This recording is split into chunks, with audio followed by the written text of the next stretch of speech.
Hello Year 7 and welcome to your first homework of the year. So in your classes you've been learning about Roman Bath and the Roman Empire, that amazing empire which existed over here in Europe and Northern Africa. So the Romans obviously started off here in Rome in Italy, and over time their empire spread to North Africa, the Middle East, most of Europe, and over here our island of Britain, where they built the Roman baths started building them in about 70 AD. That's what you've been learning about in class. But for your homework, we're going to be focusing on another empire which existed at the same time. So what you need to do is listen to the facts I'm about to give you here on this video, or you can just stop the video now and read what's written underneath, because the answers are all in there as well. And then the questions are at the bottom. So you have to answer the questions and submit them to Show My Homework. You can either write them out by hand, take a photo and submit that to Show My Homework, or you can type up your answer on a Word document or something like that, or any kind of document, and submit that to Show My Homework. But I don't want you to submit the homework by hand. It has to be given in on Show My Homework. Right, I'm about to tell you about the empire right now. The empire we are learning about for homework was the Kushan Empire. Nothing to do with soft furnishings. The Kushan Empire was a really powerful and wealthy empire that existed here in the northwest of India at the same time as the Roman Empire existed over here. So the Kushan Empire was around from about the 1st till the 4th centuries AD.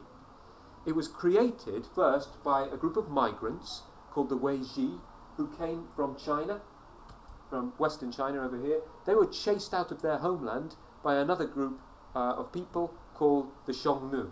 So after some wars between the Weiji and the Xiongnu, the Weiji came down here, they migrated to northwestern India, and they set up their own empire. The capital city was called Matara, and it was right here. What made the Kushan Empire so wealthy was its geographical location, partly. It was about halfway between the Han Empire, which was the name for China at that time, and the Roman Empire. Both very wealthy and powerful empires. And because of that, the Kushan Empire was able to trade with both sides. So there was this trading route called the Silk Road, which came from China, which at that time was actually the wealthiest part of the world, all the way down to the Middle East, which was part of the Roman Empire.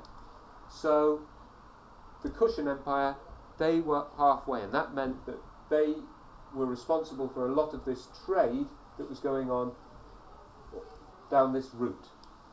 And if you could travel back in time, go to Matara in the 1st or 2nd century AD, you would find some amazing commodities available for sale. Almost anything that was available in the world at that time. You could buy silk, you could buy gems, coral, incense, ivory from elephants' tusks. You could buy any spices that you can imagine. For example, cinnamon. Now the Romans loved buying incense to burn in their temples, like the one here in Bath. Cinnamon.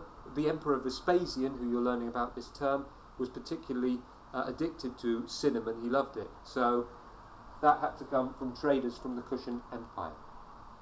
The Kushan Empire had its own language called Bactrian, and they used the Greek alphabet to write that down. So that shows just how there were ideas and influences from all over the world sort of merged here in this amazing crucible of civilization. The rulers of the Kushan Empire gave themselves the title Daivaputra, which means son of heaven. Some historians think they got this idea from China, where the emperors also referred to themselves as son of heaven at that time.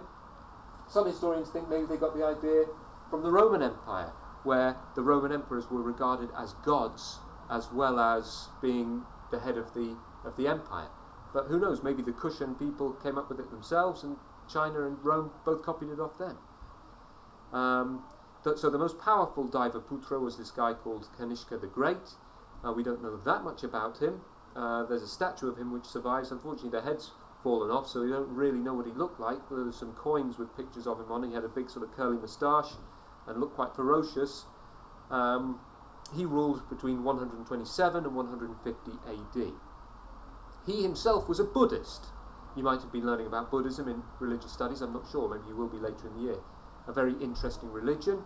He was a Buddhist, as were the other Daivaputras, but many religions were tolerated in the Kushan Empire, including Hinduism, Zoroastrianism, this really interesting religion which originated here in Iran, and also believers in the Roman gods. So Hercules, the Roman god, you might have seen the Disney film about him, he had a particular following in the Kushan Empire.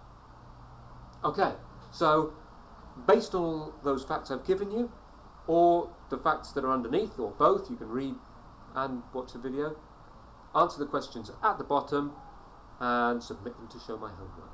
Enjoy. Oh, and there's an extension task as well. There's a website you can go on looking at artifacts from the Kushan Empire.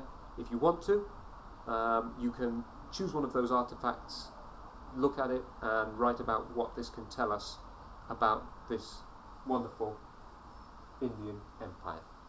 Okay, good luck.